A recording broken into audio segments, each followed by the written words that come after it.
Hello there! This video is actually going to be very different than a lot of the other ones that I tend to post. I actually got this cute little comment right here from Synodic Art on my video like 3 weeks ago saying, could you do a part in one of your videos where you talk about your journey, like your art background and how you got into tattooing and how long you've been drawing and stuff? I think that would be really cool, smiley face. Boy howdy. I also think that this is a super rad idea. I just wanted to take a second to switch things up so slightly. I post vlogs every week, so this is a very big departure from that form. I just kind of wanted to do this instead this week and just introduce myself and make it its own video.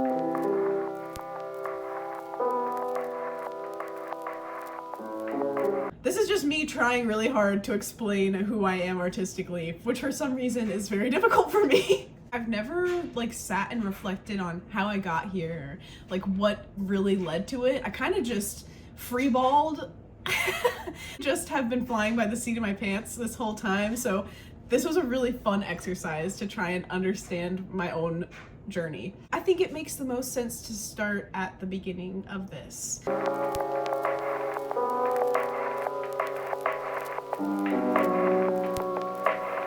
I started creating art when I was super young. My earliest memories in life actually involve drawing. I remember drawing Winnie the Pooh for the first time, and it wasn't even any good, but I showed it to my family and they just flipped their shit.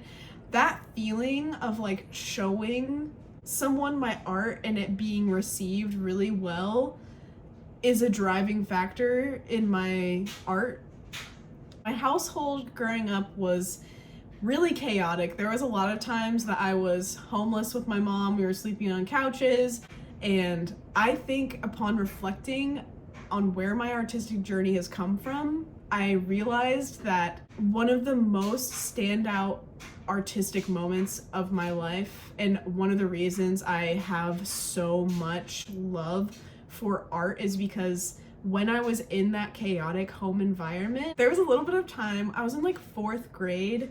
I lived in a really unhealthy home. That house in particular was it was completely infested with bugs, very unsafe to live in. All of the sinks didn't work because they were completely covered in gnats. I bring this up because during this time, when I was living in that unsafe home environment, I lived very close to my grandparents.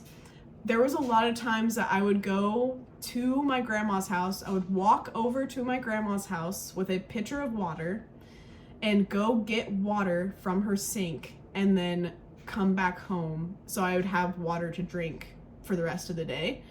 You couldn't get water out of the sinks. They were literally infested with gnats. I would walk over to my grandma's house and she would always be painting or drawing. She was a phenomenally talented watercolor artist and acrylic artist. There's so many little paintings in that house that she had made herself. She was just so passionate about art. She was so good at it too. It just flowed out of her. I have a lot of memories of her drawing when I was little. I always thought it was really cool to me. So during this time in my life, when I would go get some water, I would also sit and I would paint with my grandma. And that just started something really wholesome and incredible for me. I started using art as an escape from my living situation. I would go over there, we would spend hours together just painting. That was the first time that art really started to mean something to me. My grandma is no longer around, so she didn't get to see me be an artist. I know that she is somewhere incredibly proud of me, which makes me want to cry. She was literally one of the most supportive human beings in my life and went through so much to keep me and my siblings safe at a lot of points in our lives. I would not be the artist I am today if it was not for her. There's a very mushy part of this. I'm gonna move on from the mush and into some of my tattoo journey. I had never even put that into words until I started trying to think about how I got here, but that was something that really stood out to me when I was reminiscing about my past. Art's always just kind of been an escape or something that I love to do for fun. So for me, it went from painting cute flowers with my grandma, you know, like, to I started getting really into anime and started drawing big titty anime girls like all day, every day. So none of it was good, but I did it a lot, and I can show you some of those. Okay, so I have this old sketchbook too, but this is a really good time capsule of me in, like, I think late middle school. I'm gonna share with you some of these really bad anime drawings that I was obsessed with at the time. Okay, so we have classic. I would just draw pages and pages of anime eyes. Just, you know, some hair options maybe, some anime eyes. Oh yeah. I've always been an eyeball with a tear girly. That actually shows up in a lot of my art now, so it was funny looking back at this, like, oh yeah, I guess I do have a thing for that. I think I asked one of my friends what I should draw, and they said a pretty pink princess, and I was like, alright, bet.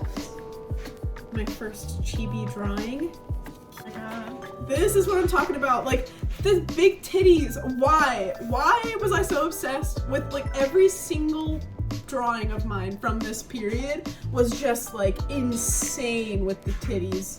And also I had blue hair for a while, so I liked to draw that. Oh, yeah. This is just a weird little pencil sketch. Oh yeah, I like drawing elves, so here was this. Very realistic proportions, as you can see. Very realistic.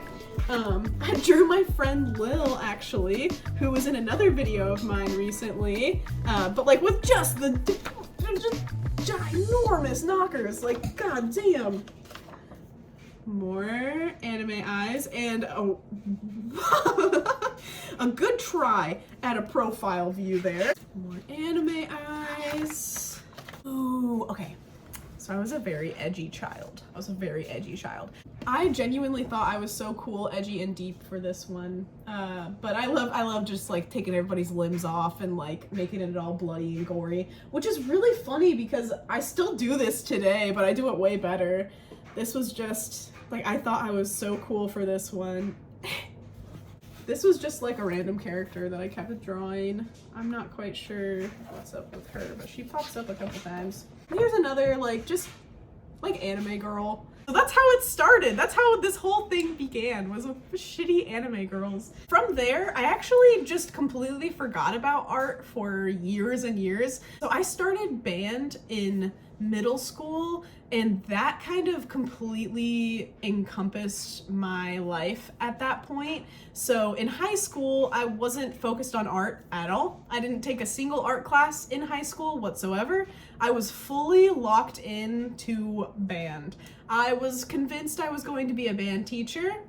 Then kind of just started the workforce, like just got really into being an adult. I moved out of my house when I was 18, started paying bills immediately, took a bunch of like normal minimum wage jobs. I worked at White Castle, I worked at Walmart, I worked at Spencer's Gifts. I did lots of stuff like that. Then I ended up doing DoorDash and Instacart for a little while, and that introduced me to the idea of being self-employed. And since then, I couldn't really be like employed again. I had to be self-employed because being able to create my own schedule changed my relationship with work.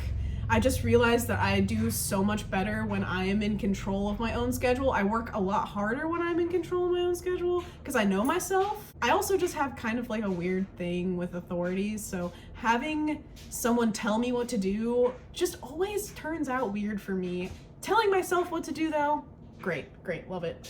So I had all this artistic experience as a kid and then forgot about all of it, just didn't even give a fuck because I was so into band. And then as an adult looking for hobbies, I just kind of picked it back up. 2019, I did my first Inktober drawing challenge. And then in 2021, a tattoo shop called Tattooligans in Mooresville, Indiana had posted that they were looking for apprentices. I didn't make like a portfolio or anything, but my real thought in my brain was, oh, if I'm just there and really excited, maybe they'll say yes. So I went there and I was really excited and I had my little backlog of Inktober stuff and they said yes. and I started my tattoo career from there. I keep all of my posts on Instagram too, so if you're kind of like me and you like to see somebody's journey, I have my whole artistic journey from 2019 to today on my Instagram at 3 Eggs in a Trench Coat. And that is how I got into tattooing and my artistic background and all that fun stuff. Thank you so much to Synodic Art for commenting that comment, because I don't think that I would have thought to do this if it wasn't for that. But this was a lot of fun. I just wanted to switch things up a little bit, and I thought it would be really fun to post this way this week. So thank you so much for watching, especially if you got this far. I am at Maya Spear Tattoos on TikTok. You can ask me a question, tattoo related or otherwise, at my email address, mayaspeartattoos@gmail.com. I also have a website with all of my portfolio, the locations I'm traveling to next, all that good stuff. www.miaspeer.com. I will be posting my regular vlog next week. There's gonna be a lot of good shit, dude. Like, I am traveling to Michigan this next week, so stay on the lookout for that. I will see you next week.